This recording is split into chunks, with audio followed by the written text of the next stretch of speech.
Admittedly, it's a little tough to say, whether you should summon or skip before we even know what the units are going to be for part 2, which is why I was going to wait to record this video once those new part 2 LRs were revealed. But then I realized that it doesn't even matter because A, the banners that are going to drop after the worldwide will remain the same no matter what, and you having that knowledge will allow you to automatically filter or decide once the new LRs are revealed whether you should summon or not. It's always extremely important to know what's coming next to global instead of you just being, tunnel visioned or blindsided by the extreme hype. If you know what's coming next, then you have a better decision-making process that, you know what, I'm not going to spend too much here because I know this is coming next and this is coming next, and all that information, since we're on global, is super extremely important. So I'm going to go ahead and show you what's coming next basically for the end of the year for global, and if there's anything that you like, you should probably skip part 2 even if the units are very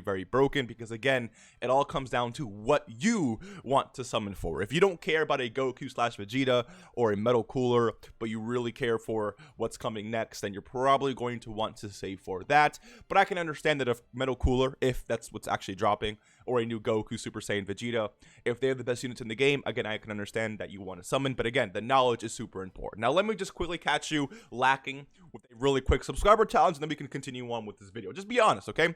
You see how it says I have 3 summons left? If it bothers you seeing that you have anything less than 3, so 2 or 1, anything like that, if that honestly bothers you because it begs you to summon, then you got caught lacking today. You have what I call a summoning addiction. You got to subscribe to the channel. It is what it is.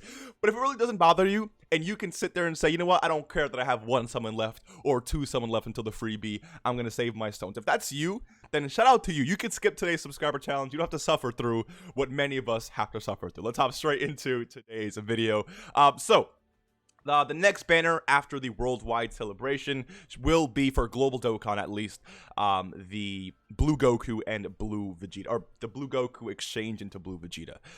Now, this unit right here, they're pretty good. I mean, if you love Resurrection F, then maybe go ahead and summon. I've seen them put up some crazy numbers, so, keep that in mind. But I think that there's so much more hype coming towards the end of the year that this is probably an easy skip for most players. But after this, then LR Golden Frieza will be dropping. So this should be a beginning or a near beginning of October Dokkan Fest, and then towards the end or latter half of October, LR AGL Golden Frieza will be dropping, and he's a massive buff to Wicked Bloodline. So if you like that team, he also fits on the 200% lead for S tier cooler. So I could imagine or see why people would want to summon for the GOAT right here, right? So again, it makes a lot of sense. After the month of October ends, then we will obviously be moving into November, and that is when Trunks and Vegeta should be dropping in the game. But keep in mind that the Tanabata banner that has the 7th year LRs will not be dropping during this month of November. They usually save that until Christmas, and we'll get to that in a second. But during the month of November, you can expect the new Vegeta, or basically the new Tanabata unit, which in this case again is Vegeta and Trunks. And then towards the end of November, Dragon Ball Heroes will receive their 6th collab with Dokkan. So again, probably another 5-6 new units to summon on, 5 or 6 new awakenings, ZZAs. Again, a really nice hero celebration. I can't wait to see what they have for that. Honestly, I don't watch Dragon Ball Heroes, but I'm honestly a big fan of Heroes in Dokkan. So I rainbowed all of these units last year. I might do the same this year. I don't really know though, because it's like, I really want a copy of Trunks and Vegeta, and I really want that Goku Black. So we'll see how that works. Anyways, after this, we move into the month of December. Now here, it's a little tough because we're going to need to know what's going to drop over on JP first. So to give you a quick example, I should have pulled this up a little bit before, so my apologies. But if I go to Pepe Gals here and go to Tech Kale and Caulifla, here they are. So this unit dropped on Global Dokkan in December, but they came out in October for JP, literally 2 months before, which means that when Global gets this unit right here, whatever Dokkan Fest JP gets at the same time could be coming at the beginning of December for Global Dokkan. Again, it could be. They could change things up, but, we'll have to see. And then the Part 2 LR that drops, or, I mean, actually, yeah, last year was Goku and Hit, right? Yeah, so the Part 2 LR that drops for that whatever unit JP gets in October will then come to Global Dokkan during the Part 2 as well. And remember that banner is usually double rates for Global. So last year, for the Part 2 of KO and Caulifla, it was STR, Goku, and Hit.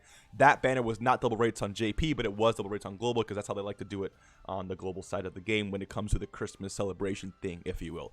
And then towards Christmas, we do get this banner right here, where it features the new Tanabata LR, the new Goku Black, and then every single Tanabata unit in the past, as well as Gogeta and Gogeta, if you will. So yeah, 7th year LRs, new Tanabata LR, and a few other Dokkan Fest as well. Honestly, I wouldn't really recommend summoning on this because it's super hard to pull what you want.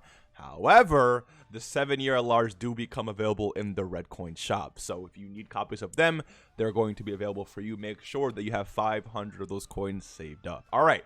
And then towards New Year's, we will get the New Year Step Up banner. I'm telling you right now, if you're free to play, you skip Part 2.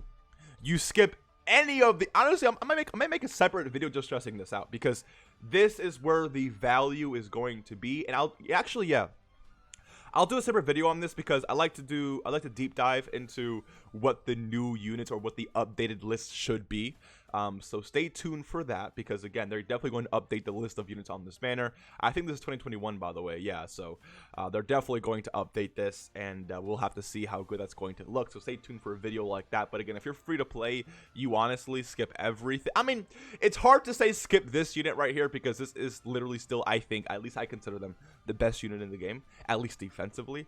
So I can understand why you'd. And then their leader skill is absolutely amazing, right? However, again, this is like you can summon on this banner and not pull anything in 1,000 stones, whereas you do 3 rotations, 600 stones on the step up banner, and you're walking out with guaranteed LRs, guaranteed EZAs, guaranteed 120s, guaranteed Dokkan Fest. Literally, I mean, every single unit here is technically a Dokkan Fest except for, you know, these LRs here, but guaranteed category leads, all of that good stuff. So if you're like newer to the game, or you're still missing a lot of these old units, dude, Turles. No one wanted Turles last year. Now he's an absolute monster. A lot of these units are getting their EZAs now, so it's really, you know, imperative that you get your hands on a lot of these units, especially if you care about, you know, having as many units as possible, especially good options for specific, you know, types of content in this game. So let me know what you think. Also, this batch of characters are now getting their EZA. I mean, I say now, but they've been getting their EZAs with the Goku and Frieza. So Metal Cooler is coming soon. I'm recording this video before Part 2, obviously, so we might see this EZA in Part 2. We'll have to see. Maybe, you know, Goku Black sometimes because he's still fodder. AGL Gogeta Broly is going to be hype as well. Anyways, let me know what you guys think. These are all the banners dropping before the end of the year. Actually, this is technically New Year, so on, or, you know, 2023 basically, but you get the point, right? Let me know what you guys think. Will you be summoning? Will you be saving? If you love Trunks and Vegeta, this is your favorite unit, who cares about what Part 2 is? It's probably going to be Metal Cooler and Goku and Vegeta, unless they do some 180 on us and give us some other movie heroes, movie bosses unit. But again, I don't really see that happening. So yeah, let me know what you guys think. Hopefully you enjoyed, and I will see you in the next one. Take care, rest well, and peace.